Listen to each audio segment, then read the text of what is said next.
Have you ever heard the incredible tale of Sarah Rector, who became America's youngest black millionaire over a century ago? What twist of fate led this young girl born into poverty to amass a fortune by age 12? The untold story of Sarah Rector is one of luck, perseverance, and the complex racial dynamics of early 20th century America. Sarah Rector was born in 1902 in the all-black town of Taft, Oklahoma. Her parents, Joseph and Rose, were descendants of Creek Indians who had been enslaved before the Civil War. In 1866, the Treaty of 1866 between the U.S. government and the Creek Nation freed over 16,000 enslaved people. The Freedmen, including Sarah's grandparents, gained rights and access to land where they could farm and build new lives. However, the U.S. government had ulterior motives. In 1887, the Dawes Act was passed, allowing the government to divide communal tribal lands into individual allotments. Much of the best farmland was taken from tribes and sold to white settlers, leaving Native Americans with less desirable rocky plots. In 1898, the Dawes Act was amended to include the 5 civilized tribes in what became the state of Oklahoma. The government took 90 million acres from tribes in Oklahoma, giving most of it to whites. To incentivize Native Americans to accept the unfavorable allotment system, the government stipulated that only those who took an individual allotment would be granted U.S. citizenship. Left with little choice, the tribes reluctantly complied in order to gain legal status as citizens. This was a calculated move by the government to strip tribes of their valuable land while delaying their full rights. Sarah Rector was allotted a 159.3-acre plot of rocky, infertile land when she was just a young child. As part of the Dawes Act's inclusion of Creek freedmen, at the time, no one could have guessed how valuable that seemingly worthless plot would prove to be. In 1911, to cover the $30 annual property tax on Sarah's land, her father Joseph leased the oil and mineral rights to Standard Oil Company. 2 years later, an oil gusher was struck on Sarah's plot, producing 2,500 barrels per day, equivalent to 400 metric tons. 11-year-old Sarah Rector began receiving royalties of $300 per day, nearly $1,000 in today's dollars. By the end of 1913, she had received $11,567. As production increased to 160,000 barrels per month, her income skyrocketed to $118,000 monthly.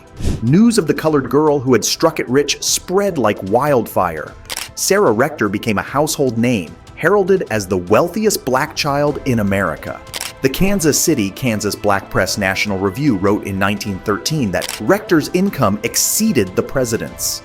But for all her newfound wealth, Sarah lived modestly. The paper noted the only outside sign of the Oklahoma colored girl's vast oil royalties was a neatly embossed bank book, its leaves of gilt-edged paper bearing the name Sarah Rector. The white power structure was shocked that the worthless land they had allotted to Creek freedmen contained such oil riches. These oil reserves were meant to benefit white-owned companies, not enrich a young black girl and her family. Suddenly, Sarah's allotment became a problem for those who aimed to keep black Americans in poverty. With Sarah still a minor at age 11, control of her fortune fell to her parents. But the law stated that white guardians must be assigned to manage significant property and money of Indian, black, or child citizens in Indian Territory. Against her family's wishes, a local white man named T.J. Porter became Sarah's guardian, overseeing her rapidly growing estate.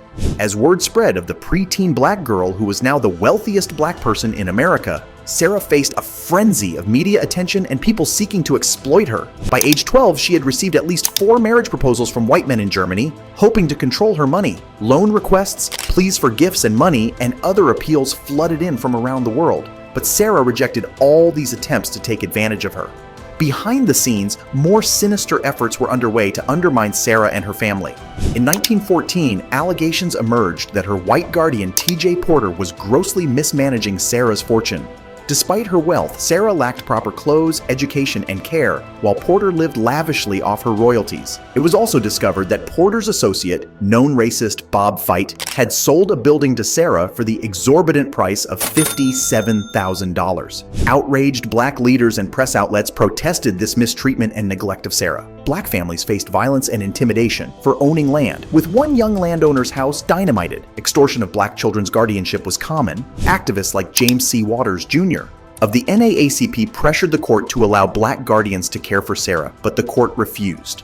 famed educator Booker T. Washington, founder of the Tuskegee Institute, intervened and helped arrange for Sarah to attend the prestigious school. After graduating, Sarah moved with her family to Kansas City, Missouri, where she attended public high school. By this point, Sarah's holdings included stocks, bonds, a boarding house, businesses, and 2,000 acres of valuable riverfront property. The family purchased a grand home known as the Rector House. But even after she came of age, Sarah faced a barrage of legal challenges from her former guardian, an uncle, and various associates seeking to control her estate, citing claims of financial impropriety.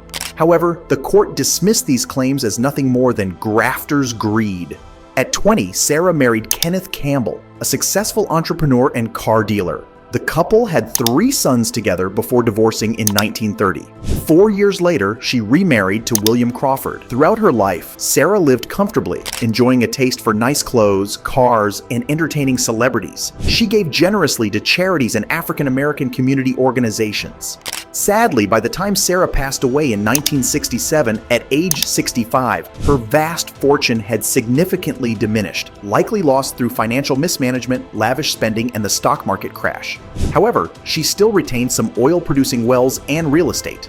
Sarah Rector was laid to rest in Taft Cemetery, the town of her birth. Her headstone reads simply, "Aunt and Sister," a modest epitaph for a woman whose incredible story was shaped by the unique intersection of Native American history, Black wealth, and the racial inequality of early 20th century America. Against all odds, Sarah's good fortune provided a short window of unprecedented prosperity and fame for a young African American girl. Her legacy endures as a reminder of one of the first Black millionaires and stands in stark contrast to the poverty and discrimination most Black Americans experienced then and now.